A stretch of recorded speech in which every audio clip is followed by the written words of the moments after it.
दुनिया भर के बाजारों में होने वाली खास हलचल और उनके बाजारों के डायरेक्शन और साथ ही कमोडिटीज़ के हाल, डॉलर इंडेक्स और साथ ही साथ अमेरिका की ब्याज दरें, महंगाई और दुनिया भर के सेंट्रल बैंक का एक्शन, ये सारी वो चीज़ें हैं जिन्हें समझना आपके लिए बड़ा मुश्किल काम है, बड़ा जटिल काम है। और ऐसे में हम आपके लिए हर महीने की शुरुआत में लेकर आते हैं अंतर्राष्ट्रीय बाजारों के जाने माने विशेषज्ञ अजय बग्गा साहब को, जो कि बड़ी आसान भाषा में आपको बताते हैं कि दुनिया भर में क्या कुछ हो रहा है और उसका क्या मतलब आपके हमारे सबके लिए निकलता है। बग्गा साहब, बहुत बहुत स्वागत है सर।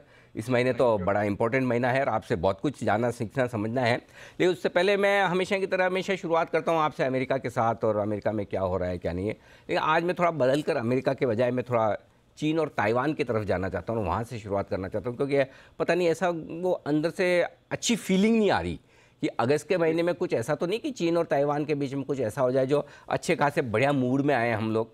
अमेरिका भी, हमारे बाजार भी, अच्छी तेज़ी बन रही है, सब कुछ ठीक के बीच में कहीं ये मतलब खाने में बीच में गुलाब जामुन में कंकर तो नहीं आ जाएगा। अनिल जी, देखिए आप 24 फरवरी का जो हुआ रशिया का आक्रमण यूक्रेन पे, जी। उसके बाद हमारा भी हौसला थोड़ा ध्वस्त हुआ है, क्योंकि पहले यही लगता था कि अगर कोई लॉजिकल है, अगर किसी देश का लीडर लॉजिकली सोचता है, अपने देश वालों के हित के बारे में सोचता है, 15,000 लोग अपने नहीं मरवाएंगे, तो इसके कारण वो आक्रमण नहीं करेंगे, ये सोचते थे हम। अब प्रॉब्लम क्या हो गई है कि पुतिन ने एक मॉडल बना दिया है, पुतिन मॉडल आ गया है कि आप अमेरिका को खींच सकते हैं, और अगर आपके पास न्यूक्लियर है, न्यूक्लियर वॉरहेड्स हैं, तो आपको कोई कुछ नहीं करेगा। अब वो छोटा सा देश नॉर्थ कोरिया, वो उठ उठ के कहता है कि साउथ कोरिया को मैं तहस नहस कर दूंगा, क्योंकि उसके पास न्यूक्लियर है। ईरान आज जो गद्दाफी के साथ हुआ लीबिया में या ट्यूनीशिया के साथ हुआ, ईरान में क्यों नहीं कर पाए? क्योंकि डर यही था, ईरान के पास न्यूक्लियर वेपन है। तो ये दुनिया के सारे अथॉरिटेरियन रेजिम्स जान चुके हैं कि न्यूक्लियर जंग कोई कराना नहीं चाहता। उसके चलते ब्रिंकमैनशिप हो रही है। अब ताइवान का मसला क्या है कि 1920 में जो कम्युनिस्ट और नेशनलिस्ट के बीच में जंग शुरू हुई, 1949 में फाइनली कम्युनिस्ट जीत गए माओ सेडुंग के नीचे, और वो जो नेशनलिस्ट थे वो एक जो आइलैंड था ताइवान का, फोर्मोसा जो कहते थे, वहां चले गए। तो वो नेशनलिस्ट चाइना हो गया, ये people Republic of China. America 1979 तक अमेरिका ताइवान को ही रिकग्नाइज करता था ऑफिशियल चाइना बना के, और कम्युनिस्ट चाइना के साथ उनके रिलेशन नहीं थे। 79 में एम्बेसी ताइवान से वो बीजिंग में ले आए कि भाई ये असली चाइना है। और 1997 में पिछली बारी स्पीकर उनके जो थे न्यूट गिंग्रिच करके, वो गए थे एक ताइवान में ऑफिशियली 97, तो 25 साल पहले। अब नैन्सी पेलोसी ने ठान ली कि मैं जाऊंगी ताइवान, और चाइना ने इसको बड़े आड़े हाथों लिया, यहां तक कि जो बाइडेन और जी जिनपिंग की वार्ता हुई पिछले हफ्ते फोन पे, जी जिनपिंग उनको मिलने से बिल्कुल इनकार कर रहे हैं। 1.5 साल हो गया, दोनों नहीं मिले। अब सोचिए, दुनिया की सबसे दो बड़ी इकोनॉमीज और सबसे फ्लैश पॉइंट वाली इकोनॉमी, रशिया छोड़ दीजिए, कोल्ड वॉर 2 जो है वो है चाइना और रशिया, बट जी तैयार नहीं है बाइडेन को मिलने के लिए। इनको तो हर 3 महीने में मिलना चाहिए ताकि संकट की स्थिति का निवारण हो। तो जी ने बोला कि ये बहुत बड़ी गलती करेंगे आप अगर आप ताइवान में अपने स्पीकर को भेजेंगे। और फिर ये ग्लोबल टाइम्स और ये सब जो कम्युनिस्ट पेपर हैं, उन्होंने लिख दिया, और एक है बहुत उनके सिरफिरे कमेंटेटर, उन्होंने कहा कि इनका जहाज उड़ा दीजिए, अगर नैन्सी जाएंगी ताइवान तो जहाज उड़ा दीजिए। तो आज उनका दौरा शुरू हुआ है एशिया का, कुछ अभी तक नहीं आया, ताइवान जाने की बात नहीं हुई। बट डर यही है कि इतने कॉन्स्पिरेसी थ्योरीज चल रहे हैं सोशल मीडिया पे कि शायद 4 तारीख को दौरे के अंत में वो एक फ्लाइंग विजिट करके निकल जाएंगी। अब अमेरिका का लॉस ऑफ फेस हो रहा है कि अगर ये कदम बढ़ा के पीछे जाते हैं अफगानिस्तान के बाद, एक और बड़ी चीज हो जाएगी कि चाइना ने धमकी दी और इन्होंने पीछे हो गए। बट सबसे बड़ा खतरा जो हमारे मार्केट्स के लिए, अनिल जी, के जी जिनपिंग री इलेक्ट हो जाएंगे एक हिस्टोरिक तीसरे सत्र के लिए अक्टूबर में, और उन्होंने कहा है कि मेरे कार्यकाल में मैं रीयूनिफिकेशन चाहता हूं ताइवान का। तो 2023 पीक डेंजर का साल है ये ताइवान के चलते कि शायद चाइना कुछ दुष्कर्म ना कर दे ताइवान की तरफ। बिल्कुल ठीक बात है। तो ये एक बड़ी चिंता है। एक और दूसरी चिंता सर, जिसको वैसे आजकल हम डिस्कस नहीं करते हैं और छोड़ भी दिया है, वो रशिया यूक्रेन के बीच में क्या लग रहा है सर, अब क्या मतलब कहीं ख़त्म होने वाला है या लाइफ ऐसे ही चलेगी? और चूँकि अब विंटर सीजन शुरू होने वाला है यूरोप में, तो बड़ी चिंताएं भी है कि आगे क्या कुछ होगा। तो कैसे देख रहे हैं इसको? और इसके साथ ही जो सबसे बड़ी इंपॉर्टेंट चीज़ है कि बाकी कमोडिटीज़ के दाम तो नीचे आ गए, लेकिन कच्चा तेल नीचे नहीं आ रहा। सो कब तक कैसे दोनों का सेटलमेंट होगा, ये बताएं सर। जी अनिल जी, ये अब ज्यादातर तो ये ग्राइंडिंग वॉर चलती रहेगी, ये लो इंटेंसिटी वॉर। और रशिया ने चेंज की अपने टेक्निक्स। पहले उन्होंने जो था कि वो कोशिश कर रहे थे इंफ्रास्ट्रक्चर बना रहे कि हमारे ही लोग हैं, यूक्रेनियन रशियन भाई भाई हैं, तो ज्यादा जान माल का नुकसान ना हो। बट जब उनको क्षति पहुंची तो उन्होंने अब क्या किया, बमबारी शुरू कर दिया। कल एक वो बिलियनियर जो है, वीट के बिलियनियर ट्रांसपोर्टर, वो भी मारे गए अपने घर पे, मिसाइल गिर गई उनके घर पे। तो इस तरह से वो अब उनका इंफ्रास्ट्रक्चर खत्म कर रहे हैं, उनके पावर प्लांट टेक ओवर कर रहे हैं, उनके न्यूक्लियर प्लांट टेक ओवर कर रहे हैं। तो अब रशिया की जो मनस्थिति है वो वर्ल्ड वॉर 2 जैसी हो गई है कि स्कॉच्ड अर्थ, इनको बिल्कुल ही खत्म कर देना। ये नहीं कि पॉपुलेशन तो रशियन मूल के ही है, यूक्रेनियन रशियन दोनों एक मूल के हैं। दूसरी बात है, जैसे आपने बहुत सही कहा, सर्दियां पड़ती हैं तो बेलारूस से और नॉर्थ रशिया से आपके टैंक फिर से वो दरिया क्रॉस कर सकते हैं। क्या था, जब स्प्रिंग आ गया, इनके पास 1-1.5 महीने का ही टाइम था। जब वो मेल्ट कर गया सब कुछ, तो टैंक ऊपर से नहीं आ सकते थे नॉर्थ से, तो इसलिए इन्होंने ईस्ट से शुरू कर दिया। अगर वो विंटर आ जाता है और वो सब कुछ बर्फानी हो जाता है, तो हो सकता है वहां से नॉर्थ से फिर कीव से आक्रमण करें। बट मेन थिंग यह यूएस के इंटेलिजेंस का जो वक्तव्य आया है, यूके के इंटेलिजेंस का, कि रशिया की कैपेबिलिटी काफी ध्वस्त हुई है, बट वो छोड़ने नहीं वाले, क्योंकि पुतिन के लिए अब ये सर्वाइवल का इशू है कि यूक्रेन से कुछ अच्छा निकाले, हासिल करें। तीसरा, उनके गोल्स जो हैं सिर्फ ईस्टर्न यूक्रेन को ना लेके अब और बड़ा क्षेत्र पे कब्जा करने के। उन्होंने देखा है कि वेस्टर्न यूरोप ने या अमेरिका ने कुछ उसमें हस्तक्षेप नहीं किया, पीछे से सप्लाई कर रहे हैं, बट डायरेक्टली कोई इन्वॉल्व नहीं हुआ। तो उससे उनका हौसला बढ़ गया है कि एक हाथ में न्यूक्लियर का थ्रेट रखो और दूसरे हाथ में तलवार लेके उतर जाओ। तो ये अब ग्राइंडिंग कॉन्फ्लिक्ट रहेगी। कमोडिटीज पे बहुत बड़ा असर है। कल ही जेलेंस्की जो यूक्रेन के प्रेसिडेंट है, उन्होंने कहा कि 50% उनका जो वीट है उसका प्रोडक्शन कम हो गया इस साल में। तो वो उनका वीट पहुंच नहीं पा रहा है इधर बाहर। और रशिया ने करार भी किया था, टर्की, रशिया और यूएन ने बोला था कि जो फसल कट के पड़ी हुई है यूक्रेन में, उसको अलाउ किया जाए, क्योंकि अफ्रीका वगैरह में भुखमरी हो रही है। तो उसके एक दिन रशिया ने करार किया, अगले दिन बमबारी कर दी उनके सारे पोर्ट्स के ऊपर। तो इस तरह से वेस्टर्न नेशन यही कह रहे हैं पुतिन रिलायबल नहीं है और अपना वादा दे के मुकरते हैं। तो ये पता नहीं कहाँ जाएगा, बट कमोडिटीज पे जरूर इसका असर है, स्पेशली खाद्य पदार्थ, फर्टिलाइजर। हमारे लिए सनफ्लावर ऑयल जो यूक्रेन से आता था, भारत $2 बिलियन का सनफ्लावर ऑयल खरीदता था। वीट की कीमतें बढ़ेंगी और ऑयल बहुत जियोपॉलिटिकल हो गया। ऑयल अगर आप देखें, आज ऑयल गिरा सवेरे, आज हम 1 अगस्त को ये प्रोग्राम शूट कर रहे हैं, क्योंकि चाइना का पीएमआई कम आया। चाइना की फैक्ट्री प्रोडक्शन 50 से नीचे आई, 49 का आंकड़ा आया, जो एक कॉन्ट्रैक्शन का आंकड़ा है। तो चाइना में स्लो डाउन है, उसके चलते तेल की कीमत गिरती है। बट हम देखते हैं फिर वो तेल बढ़ जाता है और उसके पीछे रशिया का ही हाथ है। वो बहुत बड़ा जियोपॉलिटिकल गेम चल रहा है, क्योंकि ज्यादातर वेस्टर्न नेशन सब तेल को इंपोर्ट करते हैं और भारत बीच में फंस जाता है। चाहे ये बहुत सराहनीय काम है, भारतीय सरकार ने रशिया के साथ ओपन लाइंस रखी और हम बहुत बड़ा एक अमाउंट रशिया से रोज का तेल उठा रहे हैं। लगभग 4.5 लाख बैरल प्रतिदिन भारतीय कंपनियां उठा रही हैं। जिससे कि हमारा एनर्जी सिक्योरिटी बढ़ता है और हमारी कीमतें थोड़ी कम होती हैं। बट ओवरऑल ये तेल के लिए नेगेटिव है। स्पेयर कैपेसिटी भी नहीं है, और जो स्पेयर कैपेसिटी है वो है वेनेजुएला और ईरान में, जिनका अमेरिका के लिए डोमेस्टिक पॉलिटिक्स के लिए वो उनके साथ करार नहीं कर सकते। नहीं तो अगर वो उन दोनों के साथ करार कर लें तो काफ़ी ओवर सप्लाई मार्केट हो सकता है, 1.5-2 मिलियन बैरल दिन के एक्स्ट्रा आ सकते हैं। बट वो वेनेजुएला और ईरान के साथ अगेन जियोपॉलिटिकल कॉन्फ्लिक्ट है।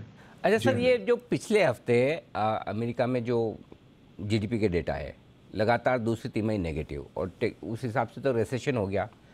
अब ये जो हर रोज़ नतीजे आ रहे हैं कंपनियों के, और जो आज हम पढ़ भी रहे थे रिपोर्ट के 75% कंपनियों के नतीजे उम्मीद से बेहतर आ रहे हैं।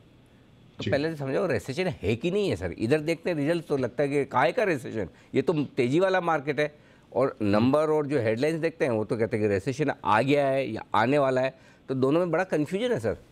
या नहीं, और ये टेक्निकल रिसेशन अनिल जी, जैसे पिछले हफ्ते भी हमने बात की थी कि इसको नहीं बोलेंगे ये रिसेशन, क्योंकि ये टेक्निकल है। पहले तिमाही में क्या हुआ कि इन्होंने इंपोर्ट ज्यादा किया, इन्वेंट्री बढ़ा लिए सारे रिटेलर्स ने कि भाई चाइना में जीरो कोविड हो रहा है, कल माल मिले ना मिले आज मंगा लो। तो वो नेगेटिव ट्रेड डेफिसिट के कारण उनका -1.6 हो गया।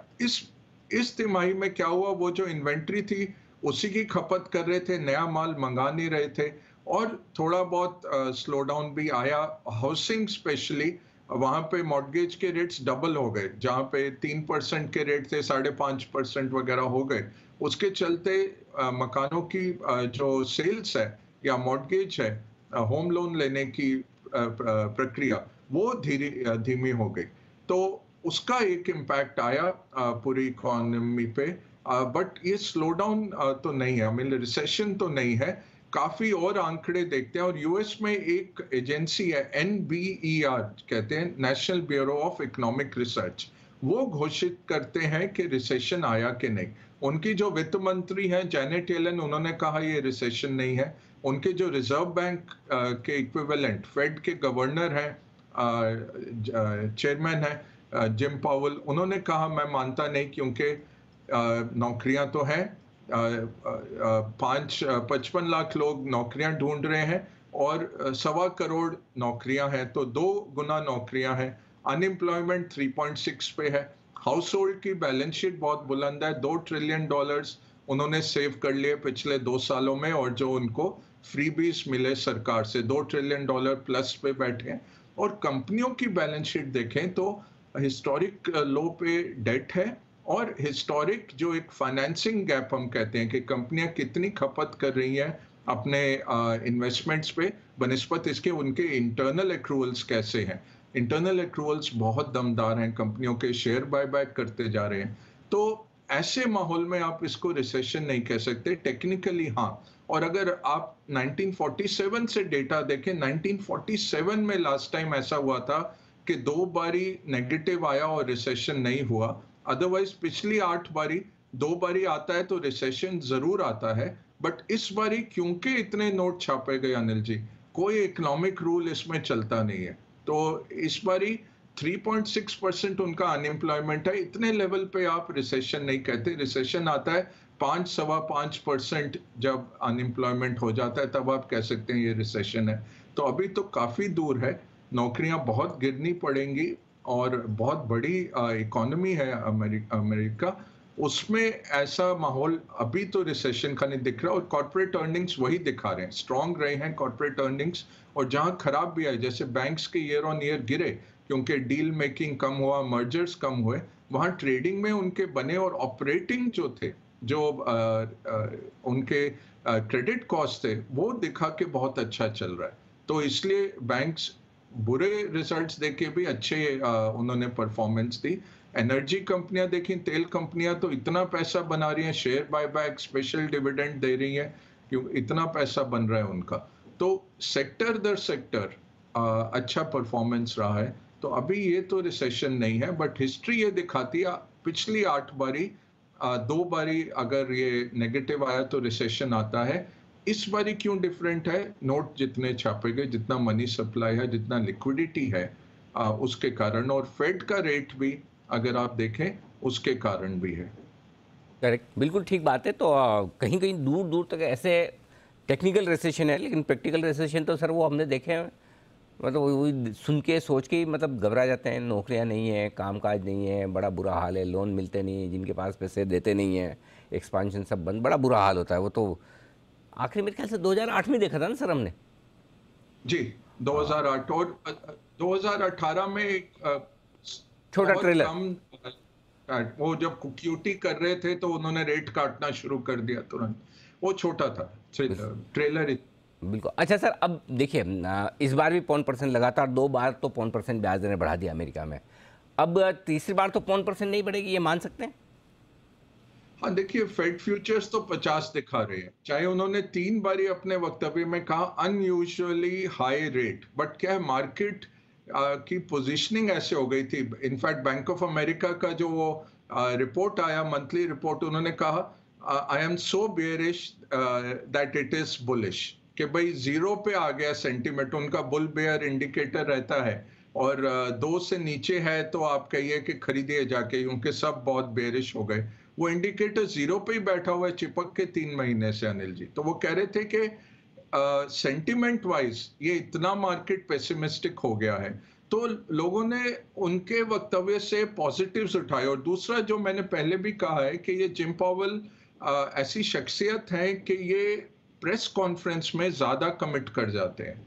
ये खुश करने की कोशिश करते हैं, जो मार्केट सुनना चाहता है वो बोल देते हैं। और उसके बाद इनके जो 18 वाइस प्रेसिडेंट्स हैं बाकी फेडरल रिजर्व्स के स्टेट्स के, वो आके बुलार्ड हैं जैसे, हॉकिश, बॉस्टिक हो गए, ये नील काशारी हो गए।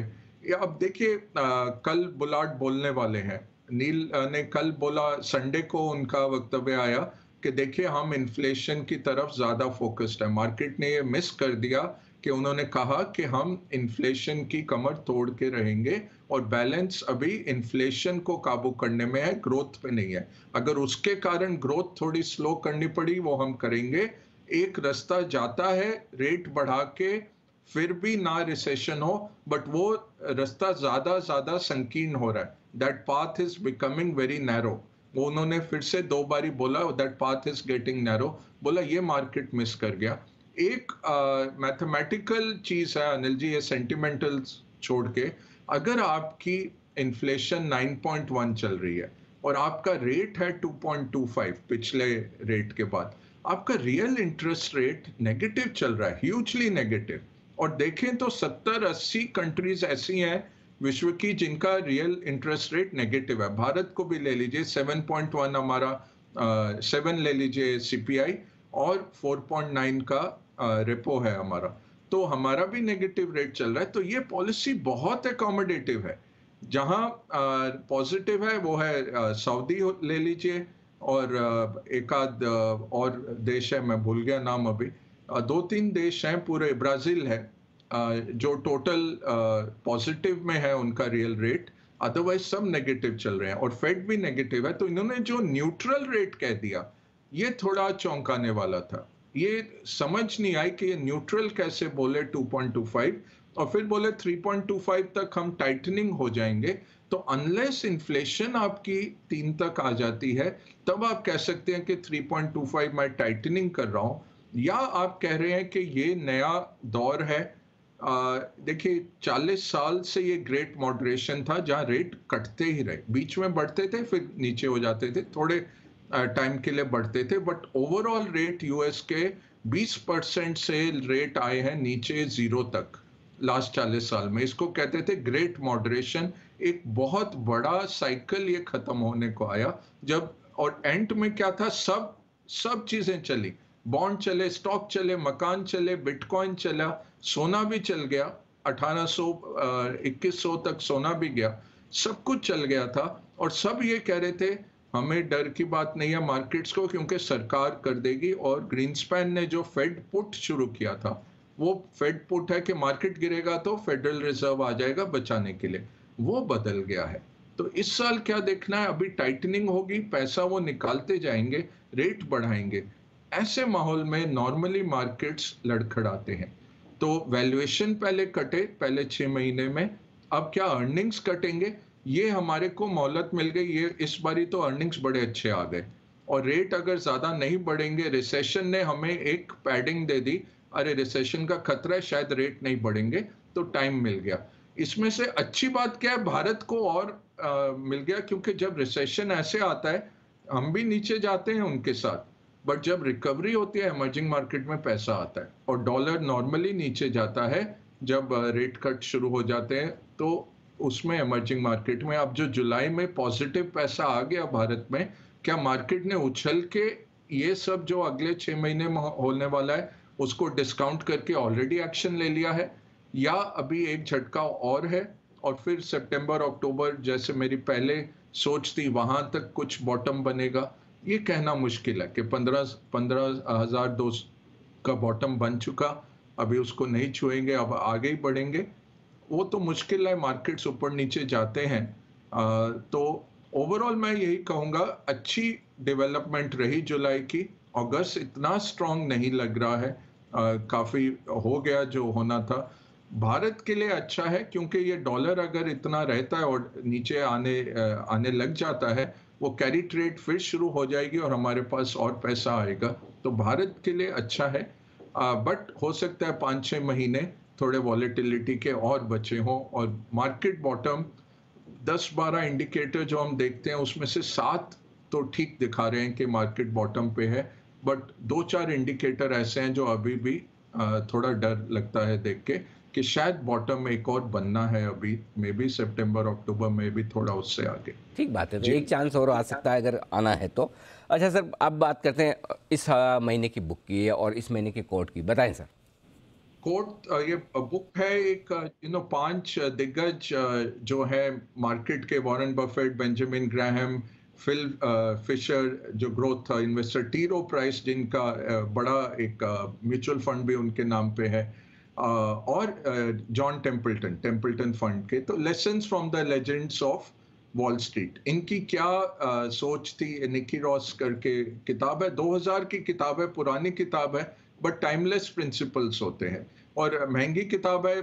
तो आप ऑनलाइन इसको किंडल वगैरह में जो फ्री मिल जाता है अमेजोन पे वो ले लीजिए, अदरवाइज ये हार्ड कॉपी मिलती है।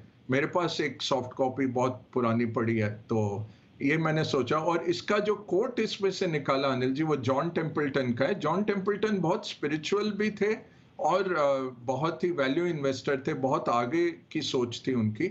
उन्होंने यही कहा कि बेयर मार्केट में डरना नहीं है, बेयर मार्केट अगर आप प्रिपेयर्ड हैं तो बेयर मार्केट आपके लिए अपॉर्चुनिटी है, कैलामिटी नहीं है। तो ये आपने हिंदी में, जागरूक लोगों के लिए बाजार में गिरावट आपदा नहीं बल्कि एक अवसर है। तो अगर आप प्रिपेयर्ड रहिए, हर वक्त प्रिपेयर रहिए और अपने टूल्स शार्पन करके रखिए मार्केट के लिए, दिमाग बिल्कुल दुरुस्त हो, तो आपके लिए अपॉर्चुनिटी, और ये बेयर मार्केट भी अपॉर्चुनिटी बन के आया है, हमें अच्छा मौका दे रहा है। पिछले महीने से मैंने कहा 20-25% लगा दीजिए पैसा, और ओवरऑल देखिए हार्वर्ड मार्क्स, वॉरेन बफेट, ये जितने दिग्गज हैं खरीदना शुरू कर दिया इन्होंने। अनिल जी बोल रहे हैं कि शायद 6 महीने 8 महीने हमारी टाइमिंग खराब हो, बट हो गया, बहुत जबरदस्त करेक्शन आ गया, यहाँ से मौका मिल रहा है मार्केट में, धीरे धीरे फिर से इन्वेस्ट कर सकते हैं। एब्सोल्युटली, बिल्कुल। और इसका मतलब यही कि कोई भी अगर बाज़ार ख़राब होता है तो वो आपको एक अच्छा मौका दे रहा है। ये मुसीबत नहीं है, मंदी का बाज़ार एक मौका है, इसको मुसीबत ना समझे, मौका समझे। और जैसा कि सर ने कहा कि सर जॉन टेम्पल्टन वो बड़े स्पिरिचुअल थे, तो मैं बता दूँ बहुत कम लोगों को पता है, मुझे तो पता है इसलिए बता रहा हूँ। हमारे बग्गा साहब भी कम स्पिरिचुअल नहीं है। कोई भी बड़ा दिन ऐसा होता है, बड़े से छोटा दिन, जिस दिन पूजा होनी है, वो अपना सारा शेड्यूल अलग करके, अनिल जी ये मेरे पूजा का समय है, या फिर बड़े दिन जब भी उन्हें जो भी जिन गुरु को आप मानते जाते हैं, तो इतना सब ग्लोबल मार्केट दिन रात ट्रैक करने के बावजूद जिन चीज़ों के लिए वक्त निकालना है वो बग्गा साहब भी निकालते हैं। सही सर, सही कह रहा हूँ? बिल्कुल सही Anil ji, thank you so much. बिल्कुल सर, तो आप बस इसी तरह से आप अपना भी ज्ञान बढ़ाते रहें और हमें भी ज्ञान देते रहें सर। बहुत बहुत धन्यवाद इस महीने के एबी ऑफ ग्लोबल मार्केट्स के लिए। पूरा इंसाइटफुल और डिटेल में डिस्कशन आपके साथ करने का मौका मिला। जल्द फिर से आपसे मुलाकात होगी सर। आज के लिए बहुत बहुत शुक्रिया, धन्यवाद आप सबका भी इस खास शो के लिए। मिलेंगे जल्द, नमस्कार।